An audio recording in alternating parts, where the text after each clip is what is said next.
Orin Dáfídì Karundinlogoji. Olúwa, gbógun ti àwọn tí ó ń gbógun tì mí, kí o sì kọ ojú ìjà sí àwọn tí ó ń bá mi jà.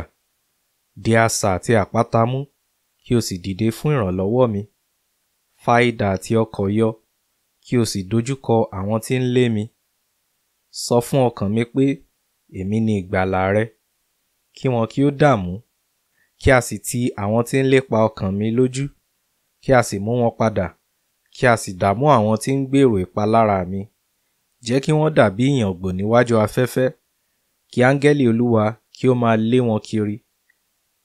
Jẹ́ kí ọ̀nà wọn kí ó ṣókùnkùn, kí ó sì máa yọ́, kí áńgẹ́lì Olúwa kí ó máa lépa wọn, nítorí pé ní àìnídìí ni wọ́n dẹ àwọn wọn sílẹ̀ fún mi, ní àìnídìí ni wọ́n wa kòtò sílẹ̀ fún ọkàn mi.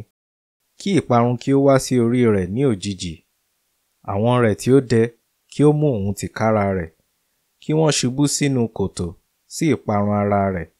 Nígbà náà ni ọkàn mi yóò yọ̀ nínú Olúwa, àní yóò sì máa yọ̀ nínú ìgbàlà rẹ̀. Gbogbo egungun mi yóò wí pé, ta ni ó dàbí ìwọ Olúwa? Ó gba tálákà lọ́wọ́ àwọn tí ó lágbára jù ú lọ, tálákà àti aláìní lọ́wọ́ ẹni tí ń fi ṣe ìkógun. Àwọn ẹlẹ́rìí èké dìde, wọ́n ń bi mí ní ohun tí èmi kò mọ̀. Wọ́n fi búburú san ire fún mi, láti sọ ọkàn mi di òfo. Ṣùgbọ́n bí ó ṣe ti èmi ni, nígbà tí wọ́n ṣe àìsàn, mo wọ aṣọ ọ̀fọ̀, mo fi àwẹ̀ pọ́n ara mi lójú. Mo gba àdúrà pẹ̀lú ìtẹríba ní ọkàn àyà mi. Èmi ń lọ kiri bí ẹni ń ṣọ̀fọ̀, bí ẹni wípé fún ọ̀rẹ́ tàbí ẹ̀gbọ́n mi ni. Èmi tẹríba nínú ìbànújẹ́, bí ẹni tí ń ṣọ̀fọ̀ ìyá rẹ̀. Ṣùgbọ́n nínú ìkọ̀sẹ̀ mi wọ́n sì yọ̀, wọ́n sì kó ara wọn jọ, wọ́n kó ara wọn jọ sí mi, àní àwọn tí èmi kò mọ̀.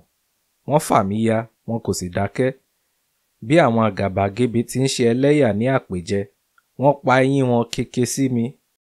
Yóò ti pẹ́ tó Olúwa, tí ìwọ yóò máa wò wọ́n lọ. Yọ mí kúrò nínú ìparun wọn, àní ẹ̀mí mi kúrò lọ́wọ́ kìnnìún. Nígbà náà ni èmi yóò ṣọpẹ́ fún ọ nínú àjọ ńlá, èmi yóò máa yìn ọ́ ní àwùjọ ọ̀pọ̀ ènìyàn.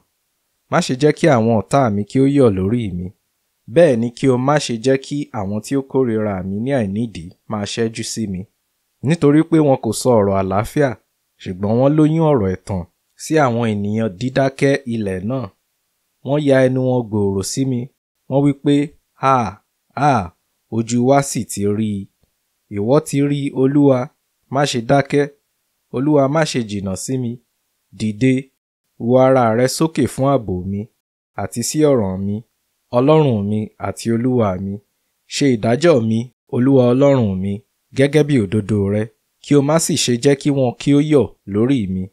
Má ṣe jẹ́ kí wọ́n wí nínú ara wọn pé, a ti rí ohun tí ọkàn wa ń fẹ́. Má ṣe jẹ́ kí wọn kí ó wí pé, a ti gbé e mì. Kí ojú kí ó tì wọ́n, kí wọn kí ó sì dààmú pọ̀, àní àwọn tí ń yọ̀ sí ìyọnu mi. Kí a fi ìtìjú àti àbùkù wọ̀ wọ́n ní aṣọ tí ń gbéraga sí mi. Jẹ́ kí àwọn tí ó fẹ́ ìdáláre mi fò fún ayọ̀ àti ìdùnnú. Kí wọ́n máa sọ títí lọ pé gbígbéga ni Olúwa, sí àlàáfíà ìránṣẹ́ rẹ̀. Nígbà náà ni ahọ́n mi yóò máa sọ̀rọ̀ òdodo rẹ àti ìyìn rẹ ní gbogbo ọjọ́.